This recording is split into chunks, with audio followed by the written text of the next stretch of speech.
when we think about project management in general, and the reason I set up this meetup is really because I've come from a background of project management in the corporate space for about 16 years. When I started a business, first business 7 or 8 years ago, and more recently the second business about 4 years ago, I realized that the amount of knowledge that comes from having that project management background is invaluable to actually being able to run a business and work in a business and whatnot. So project management skills themselves, not only are they beneficial for a business owner, but actually anyone who is trying to make a change. Project management typically is something that we utilize to plan carefully and then manage a change in an organization, but we also use those skills to plan and manage a wedding, or plan and have a baby, or plan and build a business. So project management itself is super, super important, and I'm really keen on sharing some insights today that you could go away and apply potentially yourself. So when we think about project management, I mentioned there are a couple of different delivery methods. So I'm just going to quickly share my screen. So first of all, I'm going to share some planning techniques, and we'll go through 4 of those. We're going to kick off by covering off just as a higher level recap of the project management delivery styles. So for those of you who were in the project management for beginners session that I had, and if you want access to that, you can find that online on YouTube by looking for Agile Ideas. The video and the recording of the webinar and all the slides are there. So if you want to learn a bit more about beginners project management, just go to Agile Ideas. Also feel free to connect with me and I'll share that. So organizations overall, typically when looking at delivery styles, they need to decide whether they're going to run projects using waterfall or using projects using Agile. And just as a really high level overview about the differences between that, on the left hand side, so the one with the 7 blue boxes, as you can see, that provides an overview of a waterfall sequence of events from a project perspective. That's why they call it waterfall. In 16 years of working within this space, you only ever hear about waterfall or Agile delivery styles. There is many different methods that apply for both waterfall and for Agile. And methods is another thing we can talk about at another time. I'm not going to bore you with the details of that because there's dozens of them. But when we think about running project management, whether it's a small project, a large project, etc., organizations, small businesses, even effectively ourselves, whether we're running an event, etc., have to think about whether we want to go down a traditional waterfall path or whether we want to go down Agile. When we think about waterfall, the main attributes of a waterfall approach is, as you can see, it's very sequential. It's very specific step by step, and you need to complete the first step to get to the second step, to the third step, and so forth. With waterfall, you typically know what your end result is going to be up front. So you're not actually going through a process of discovering that with your customers or with your colleagues or with your peers. So with waterfall, you typically know what your budget is up front. You know what the scope that you're trying to deliver. Scope also is known as objectives of what you're trying to deliver. And you also know roughly what your time frame is. And so you may remember me talking about in the last session about the project management triangle. So it's time, scope, and cost with quality in the middle. Waterfall is really, really closely attuned to that because you have that all up front. So when you're running through waterfall, you've basically got a clear structure. So if you're a bit of a control freak, which I am sometimes, waterfall does help with you following that approach. And the reason why it's really beneficial is because it gives you the opportunity to do checkpoints along the way, making sure you have all the planning elements done before you start designing. You've designed what you want the product or the service or the shop or the wedding, etc., to look like. Or even if you're planning to have a baby and you're planning out the room for when the baby is born, you do all the planning up front, as opposed to the way Agile works, where it's incremental deciding on changes and getting feedback from people, you know, whether your customers or your partner or etc. So when we think about traditional waterfall project management, the consequences side of it is it makes it really hard for you to make changes along the way. With waterfall, you typically know what you want to achieve, and the only time changes come into it is not because we've changed our mind or we don't like the look of the paint on the wall or the venue that we're, you know, taking our event to. It's more where you've got a missed gap in the project. So you've identified, for example, that there needs to be a change request, and that is a request to change this original scope, time, or budget of the project. And so that is pretty much when we think about waterfall, what that refers to. And it's really good for those who know what they want and they are clear on that up front. When you think about Agile, Agile is all about co-creating the end results with your customers.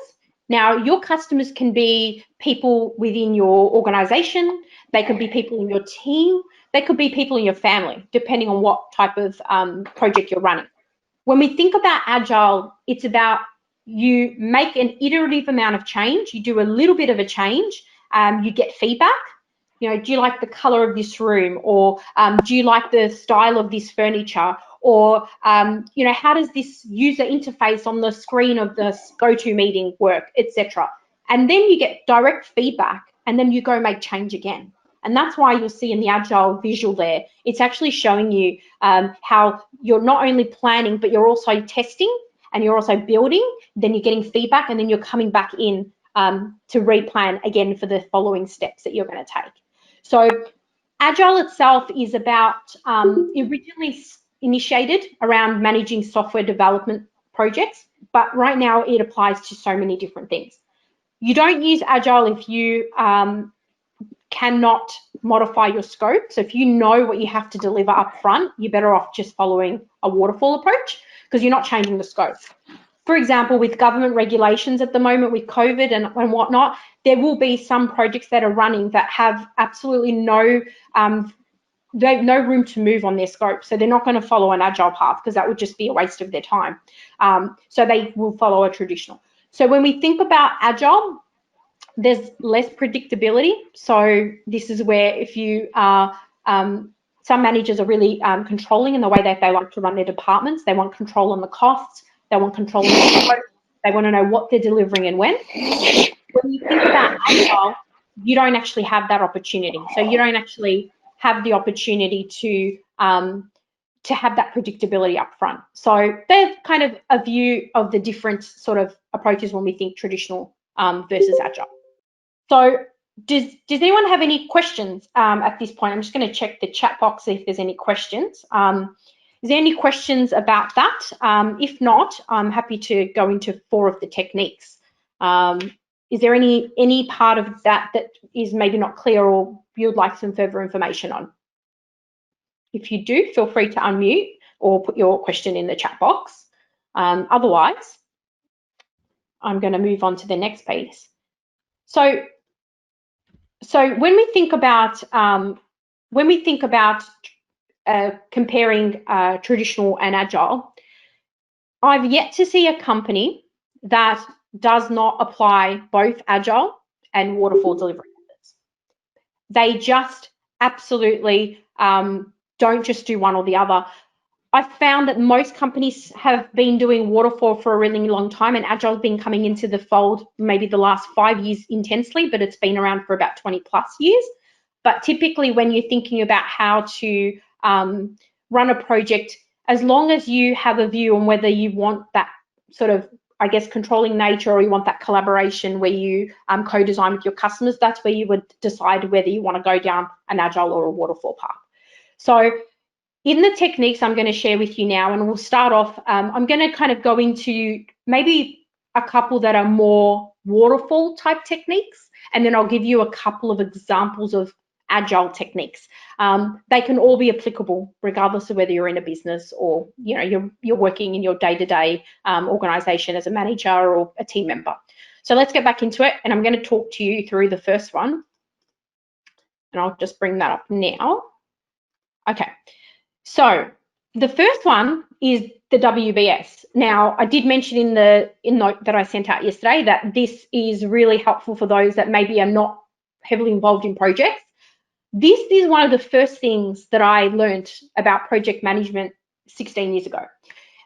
If you ever go for a role where you're interviewed for projects type roles, project coordinator, project manager, or you're running a project and maybe you don't realize it, you're almost always likely to be following and using a work breakdown structure.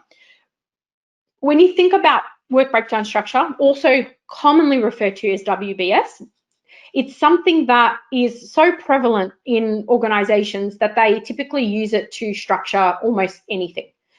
I've used an example here today to help you relate it to building a house. I've tried to describe it in a way that helps to show you that when you decide to build a house, that's your big goal. So that first layer there effectively is your level 1. When you are building out your work breakdown structure, it goes into different levels. Now let's start on the first one. Building a house being level 1, if I was drawing this, and maybe I will see if I can use the drawing tools on here. Basically, this is your 1.0. Now, with work breakdown structures, you'll see that when it's written down, as opposed to presented visually, you'll start seeing it becomes a number of sequencing. So building a house is the first step. Now, when we go to the next stage, so level 2, this basically tells us that we actually want to build out, and to build out the house, we need to do our planning. So this becomes your 2.0, right? Why? Because planning, and I've used a really simple example because the house is very complex, but planning, whether you're planning for a software development project, whether you're planning an event, whether you're planning your baby's room, or whether you're planning an overseas holiday, you work out that planning is a big chunk of your project. And so you think about, okay, what are all the sub steps or sub process steps that I need to do to plan? The reason we use work breakdown structure is to take a really big task like building a house, implementing a new software, planning the holiday, or running an event into bite-sized chunks that you can then allocate resources being people, tools, money towards. So we start off with building a house and we say, okay, well, building a house is a huge task. If I was running a project and just said I have to build a house, well, nothing's going to get done, because if I grabbed all of you into a room and said we're building a house, unless we're all carpenters and have done this a really long time, we're probably going to get really confused. So we use the work breakdown structure to start breaking down the individual steps. So building a house is your big objective. We've got a defined scope, which is the house. We've got a defined timeline, let's say a year, and we've got a defined budget, let's say it's $500,000. That's your level 1, you've got that information. Then the level 2 is planning, and in the other side, I've just put build. Now in level 2, where it's basically yellow, then you might have 5 or 10 different boxes, depending on the project that you're running. If I was, for example, using an example of an IT software project, which someone's made a comment in the notes about, I would still probably do planning. I would probably say define the user interface, or what's it going to look like. That could be a really big task, and that could take weeks and weeks and weeks, if not months. I would probably have training, a 3.0. Number 4 would probably be embedding the actual new software. So I would probably have to, in addition to the work we do in change management, maybe actually have some activities around embedding it. And that would be working with the operations staff, people in HR or people in finance, etc. So you'll see that the yellow 2.0, 3.0 can actually be quite wide.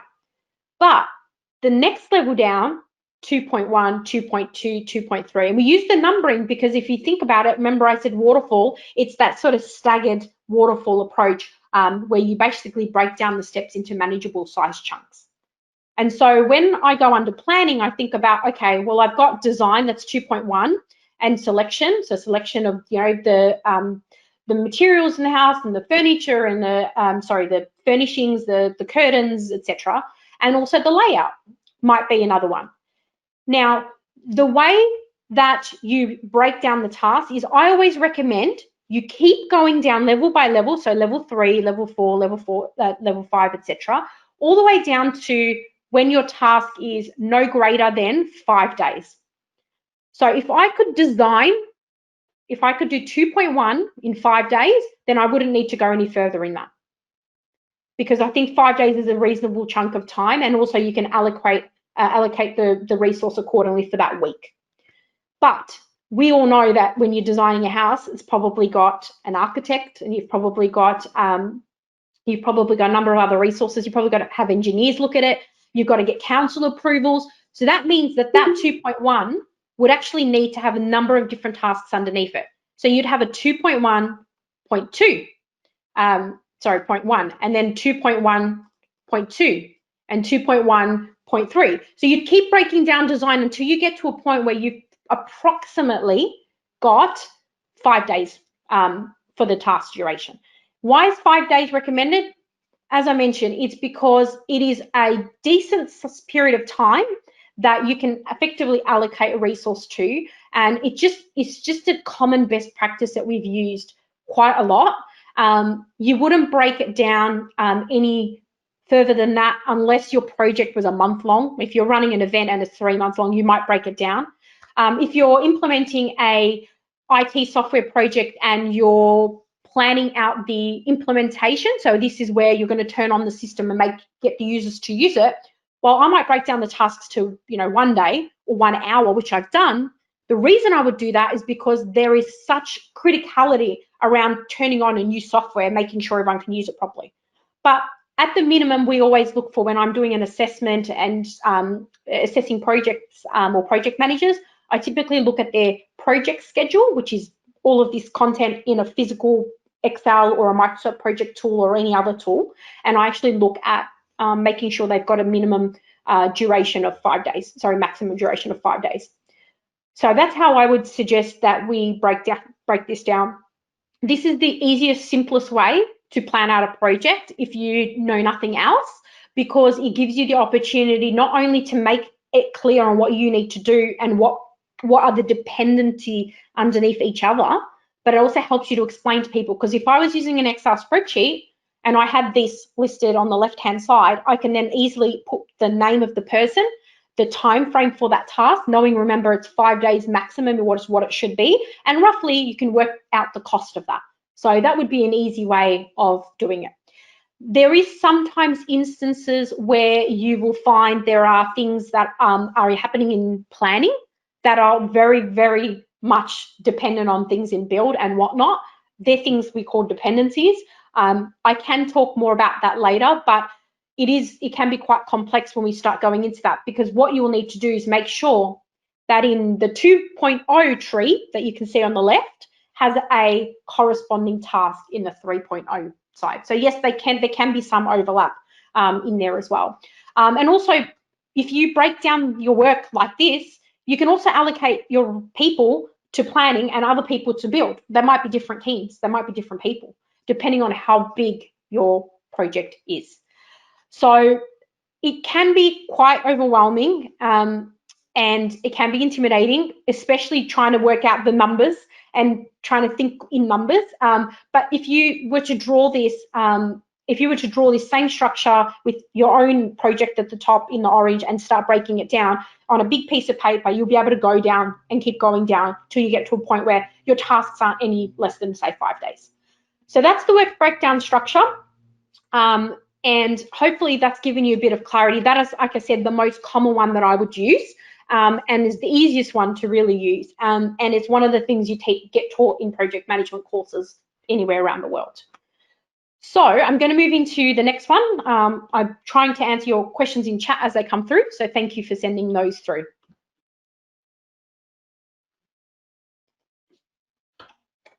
All right, just going to take off the drawing tool, figure out how to do that. There we go.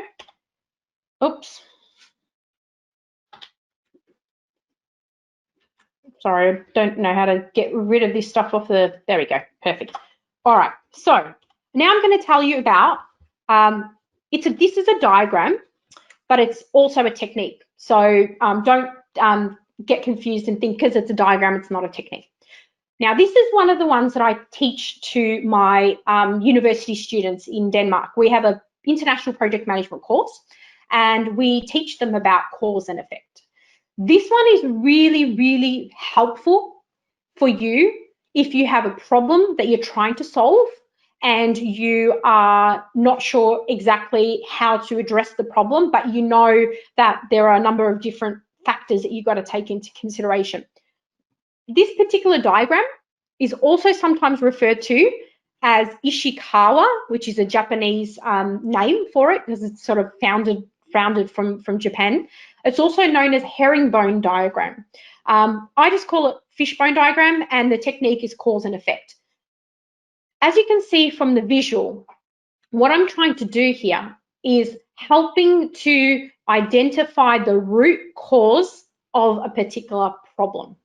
And I'm going to give you an example of what that problem could be, and I'll give you a scenario. Now, I'm using a corporate sort of a corporate business example in this one as opposed to building a house.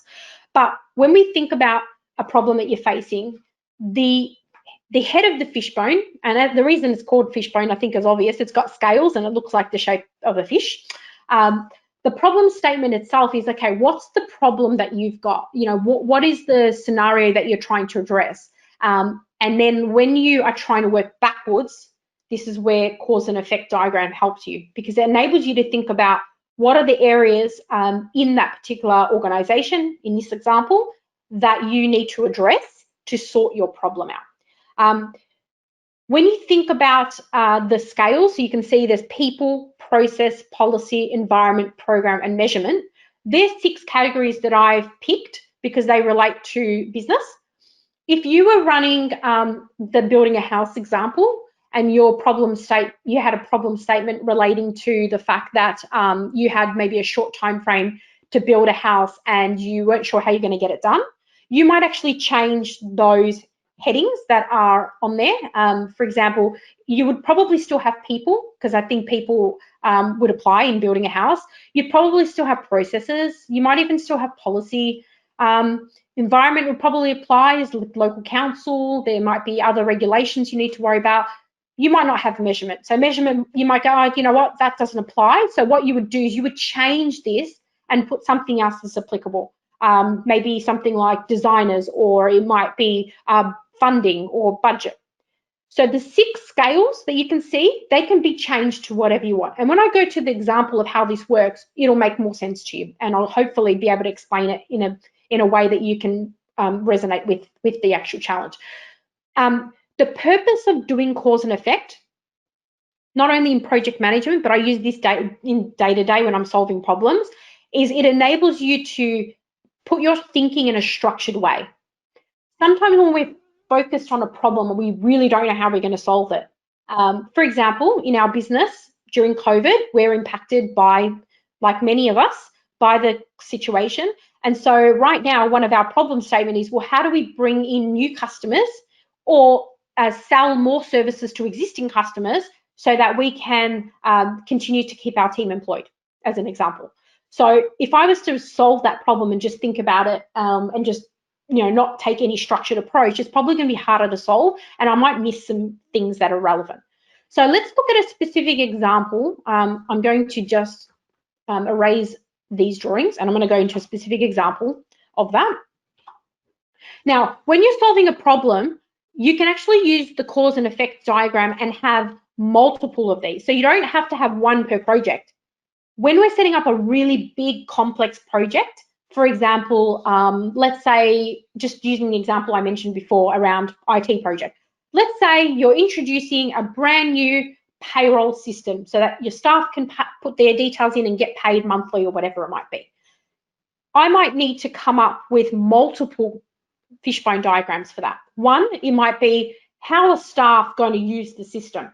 2, how is the system going to connect with other systems in our business, such as our accounting software? That might be a big problem. This is a way to actually break down and structure the way that you're addressing those problems. Again, the things in the purple can all change. It's the everything in here can change, but the structure is the same. So you always have the causes on the left, and the effect that you've got is on the right. So one question that's just come through is, would a SWOT analysis, so strengths, weaknesses, opportunities, and threats is what SWOT stands for, be a good tool to use in conjunction with a Fishbone? 100%. And I'll tell you why. When you think about SWOT, it's about identifying, whether you're assessing your team, you're assessing a group of people, you're assessing a company, and we use that a lot to assess departments when we do maturity assessments and things. It'll help you to identify the things that you want to address, and you might actually take one or many of those threats that come up in that SWOT analysis and actually put them as one of the problems. So if you've got a threat in your business, a threat being, other competitors, or a threat being COVID to your event, etc., that could be the actual head of the fishbone. So the effect could be one of those threats. It could also be one of the opportunities or the risks, or the weaknesses as well. So you can definitely align the two and use them. They're both absolutely fantastic tools. So yeah, absolutely. The threat itself would be in the head of the fishbone. So projects always delivering late is the example I'm using, but you might pick one of the threats that you've identified that you want to address and put that in there, and then start working backwards. So that's how it would work. So with this example, I've identified that projects in, let's say, the ABC company are always delivering late. Well, why are they delivering late? Well, if we break it up and think about the people, the process, and the policy, the environment, the program, and the measurement, what are the sort of the reasons why we think? Now, we got into a room together and we brainstormed. Now, your room of people might just be yourself, and that's okay. If you have a team, you might bring your team. If you're working in a big business, you might bring stakeholders from other departments. And you would basically sit down and you would work out what are the reasons why the projects are always delivering late, and you'd start breaking down. Now, you remember I mentioned that the 6 purple categories, people, process, policy, etc., they're pretty consistent in most fishbone diagrams, but you can modify them. So there's no hard and fast rule says that it has to be those. One that I would probably put in, instead of program, I might actually put technology. Technology is a big one. So one of the causes could be technology. So you can actually change that. So when you actually list them out, you start thinking about, okay, from a people perspective, well, we don't have enough resources. So starting on the far left. Well, if we don't have enough resources, that could absolutely be one of the causes that's stopping us from delivering projects on time. Then we think about poor team collaboration. Okay, well, maybe we've got enough resources, but the teams aren't collaborating well. Maybe they're confused about whether they're using waterfall or whether they're using Agile. So that's another example of poor team collaboration, where you might actually have an underlying cause for that. This is where you go into process. Well, from a process perspective, maybe we're not planning our projects well. Maybe we're not thinking about whether we're using waterfall or Agile, or what method we're using, or what tools we're using, or whatever it might be. So there's planning that is impacted. Then you think about other areas, such as maybe you don't even know what the success measures of your project are. If you don't have level 1, what's your objective of your project defined, and everybody understands it, you're not going to deliver projects on time. You have to get everybody that's involved in the project, whether they're delivering the project or they're on the stakeholders list, to actually be able to be aware and understand what it is you're trying to deliver, because otherwise you won't be successful. So as you can see, I've kind of listed those examples there. So the idea of the cause and effect fishbone diagram is for you to break down, and you can add more than the 2 scales that I've got there. I've actually done just a couple, but you could actually add more than 2 here. But ultimately, the idea is these 1, 2, 3, 4, 12, 12 reasons all here are the reasons why I've identified my project's always delivering late. And that is now where I've realized these causes is what's happening. So what would I do? Well, I would put my attention, some of my budget, my people, whoever it is involved, to actually start addressing those. And I would have an action plan to address those. Now, depending on how many fishbone diagrams you end up with, you might only need one if you're solving one particular problem. If you have lots of them, then you might need to tailor what you address and how you address it. And I'll give you an example of that, because the next technique the next two techniques are going to be more agile, where I mentioned to you at the beginning that you actually utilize feedback from your end users, your customers, your stakeholders, your people, etc. So that's pretty much a little bit more about cause and effect. And it's a really, really easy tool. It's not just for project management. It's used, by people everywhere to address any particular problem. So I can tell you with this particular problem, we did end up addressing it and working out why projects were delivering late. It had a huge amount to do with the fact that the resources, the people we were using, didn't have all the skills that they needed. And we also had significant amount of confusion in this organization around what the processes were. They had so many different ways of doing managing a project, and as a result, it caused confusion. So we had to kind of bring that back and go, okay, well, how can we address these problems? And we come up with an action plan, and over about 1 to 2 months, we actually addressed all of these problems, and we were actually able to solve that problem, and projects did improve. So it does actually work. Okay, so let's move into the next one. And I'm just going to erase all drawings. Okay, so I'm going to go into the next one. Moscow. Okay, so I know Moscow, people probably think Moscow and they think it's Russia, not relating to Russia. But when you think about Moscow, which is the way it's spelled and the way I'm pronouncing it, it actually relates to Agile, specifically to Agile. So anyone using Moscow is usually doing some sort of Agile delivery style. Just to continue on from the previous and the fishbone diagram, the specific outcome of that fishbone diagram was, well, we've got like 12 problems and we need to address them to stop projects delivering late.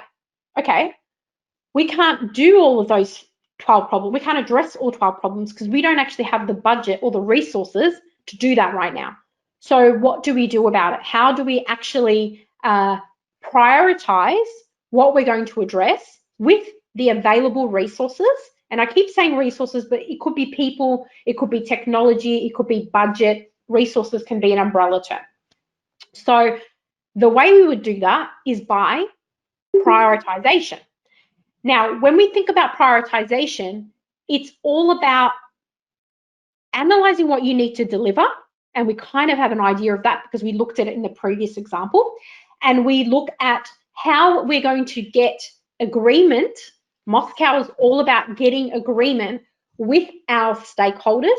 Stakeholders, depending on the project you're running, could be your family, could be your customers, it could be people you work with, okay? It's about identifying all the things you need to do. And on the previous slide, you remember, we basically had 12 items that we wanted to address, okay? Now, if we've got 12 items that we want to address, how do we prioritize them? Well, we need to identify which of those 12 we're going to consider as absolute must-haves. Now, must-have basically says that if you're running a project and you don't deliver the must-haves, the M's in this situation, that means you failed your project. So it's actually either not a viable project. Let's say we're running an event. If you don't have your headline act, for example, you failed. The project's failed. That means your headline act is a must-have. If I'm building a house, for example, and I don't have council approval, that means I would fail that project. So this is where must-have absolutely is a not negotiable. If you don't do anything else in your project other than the things that you identify as must-haves, then you're more likely to be successful and meet the stakeholders' requirements. So if you take those 12 that we just had on the previous page, and just for argument's sake, we say, okay, 6 of them are absolute must-haves. Let's say we've got 4 of them should-haves. Okay, that takes us to 10. We've got 1 could-have, and we've got 1 won't-have at this time. What does that mean? Well, that means that in order for the project to be successful, we must deliver on the 6 items we identified. We have to. It's not an option. For the should-have, it's important, but it's not critical, which means it's important we work out what the interior design features of the house are going to look like. But if we don't have that, the house can still be built. It just won't be finished. Okay, and you can still live inside it, still have a roof on top of your head, etc. So we've identified what are the 4 should haves. Then we go, okay, well, what's the could have? Well, the could have is realistically, you're probably not going to get it because we've only got enough budget and time to focus on the musts and the shoulds. Must being our absolute priority. So the could have is something that is less impact if you leave it out, and it's not as critical, but it's there if you find that your team is absolutely killing the delivery and doing an amazing job and just so efficient and your processes are well and you're operating really well, well, then that's where you will actually have the time to do a could have. And then we've got one more, which is won't have this time. Now, everything below the line is you've identified through your research and your planning that you absolutely cannot do the won't haves. So do you need to tell your customers up front that you're not going to be doing the won't haves? No, you won't be doing that. The reason why is you don't tell them up front because you don't know what's going to happen during the process of the project. Remember, with Agile, you make some change, you get feedback, and then you continue making change. Now, if up front I said to them, you're definitely not getting your could haves and your won't haves, they'll go, what? I'm not giving you any money, you're not delivering the project. Now, that's okay in Waterfall, because Waterfall up front, you're telling them what you're delivering, what's in that triangle, and you're telling them, you know how much money you've got, you know how much time you've got. Running an event, you're basically doing that. You've got a Waterfall approach. With Agile, we are going to keep these on our radar, but we'll let you know if we're going to get to them or not later. The way the customers are informed is by actually utilizing the Moscow to give them an indication of what you think is going to happen, predictive analysis, as opposed to what's definitely going to happen, because things can actually change. So when you think about applying a project and you've got your requirements, in this instance, I'm using 12, I've actually broken up based on what I think. So when I'm talking to my customer, I'm basically saying to my customer, you know what, I'm just going to let you know that we're going to try to get everything that you want done, but we will continue to give you updates as we move through the Agile. They're called sprints. So as we go through the next, couple of weeks, couple of weekly sprints, they're usually 10-day blocks. That's how we'll basically give them update. I want to give you an example, right? So let's just say, for example, that you ask for a ballpoint pen. I want a ballpoint pen. That's like the pen with the lid on top, right? So you're saying, I want an actual ballpoint pen, and it's one of these ones, right? I want one of these pens, and you decide it must have an ink refill. So it needs to have the ink inside. That's a must-have, okay? Because without that, the pen is not going to work. What else is a must-have is the ballpoint tip. So you need the tip to be able to write. That's a must-have. I can't actually operate a pen without it.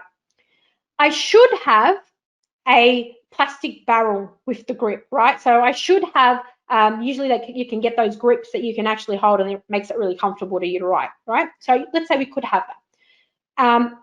Should have. Now, what it doesn't have, but it could have, is the lid. So I could have a lid, but if I don't have a lid, I can still use this pen. And I can use this by having the tip and actually having the ink. And that's just a really simplified example of describing the Moscow. Okay, so moving on to the next example. Now, the final one I wanted to give you an example for is, now I call it Kanban. Some people say Kanban. I really don't know the pronunciation. I don't think it's relevant for what we're trying to achieve today, but let's just assume it's Kanban for the purpose of this example. Now, I'm showing you a few examples because Kanban itself is heavily used in Agile, but absolutely by no means you can't not use it if you're doing waterfall, right? All the techniques I've showed you, you can use them in anything. Like, you don't have to decide if you're waterfall, Agile 100% and then pick these. You can actually apply them. So I use Kanban at home in my office. I've got posters all over my walls and things, and I use it every day. What is it? This is a workflow management tool, okay? So it's a technique and it's a tool. The technique is the planning approach towards it, and I'll explain that in a sec. And the tool is the physical, whether it's on the left, you can see they've got a chalkboard. On the right, it's a whiteboard someone's got at their home office. And down the bottom, I've actually got a tool like Trello or Microsoft Team Planner or whatever tool, electronic tool you want to use. So it's, again, from Japanese. It's literally translated, Kanban's literally translated as billboard or signboard. It originated from the manufacturing world, from the Toyota days, and it actually came from Japan. And gotta love them because they always come up with these amazing things. But then it's been claimed by Agile, people that deliver in Agile ways. So very simply, to keep it really, really simple, you typically would have maybe 3-4 categories, and I'll explain them.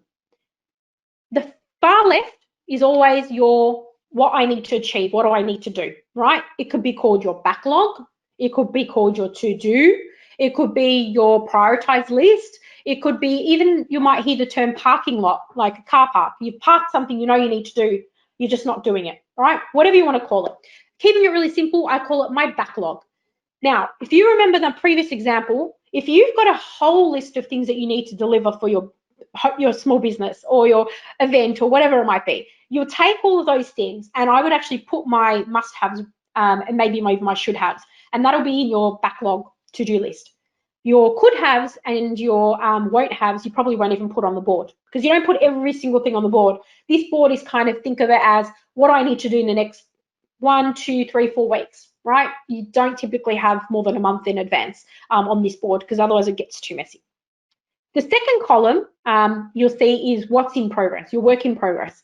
What are you working on? What do you intend to work on? What are the things that you know are priorities because you've already understood what they are?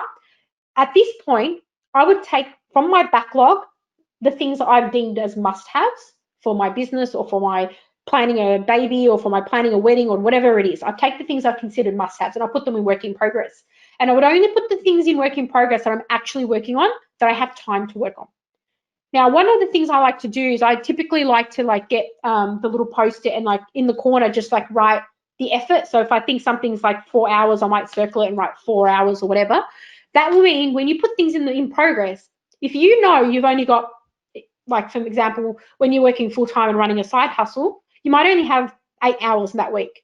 If I put 5 tasks in the in progress column and they're all 5-hour tasks each, and I've only got 8 hours to spend, that's unrealistic. You're going to fail from the beginning.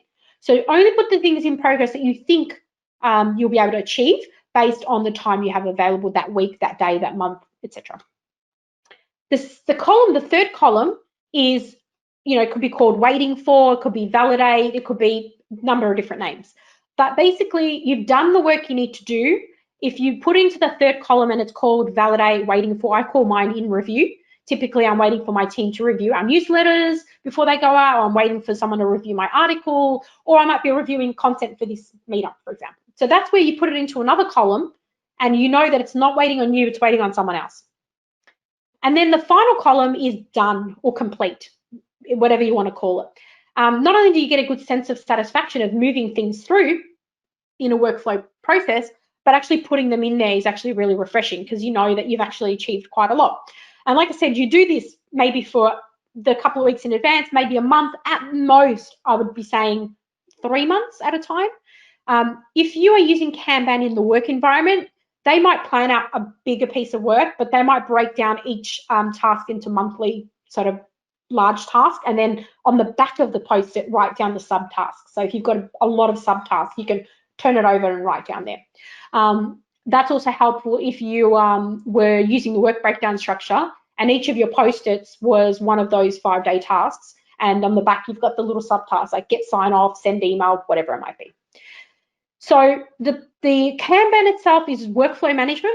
It can help you if you're a visual person. I am very visual. I have got tons of things on my wall. I like to see and move things around. This can be used for a project. This can be used for planning a wedding, moving a house, building a business, whatever it is. I use it every single day for everything, but I use the bottom version, which you can see, which is just an example, and it's in an online tool like Trello, or we actually use Microsoft Planner and also Airtable. So it's another tool that we use to actually track that. So I'm more than happy in future examples to do a version of this in showing you the online potentially. But that's pretty much the 4 techniques. So to recap, we've got the work breakdown structure. We have got the cause and effect fishbone diagram. We have got the Moscow, and we've got Kanban. So they would be the 4 techniques I could use that I've mentioned.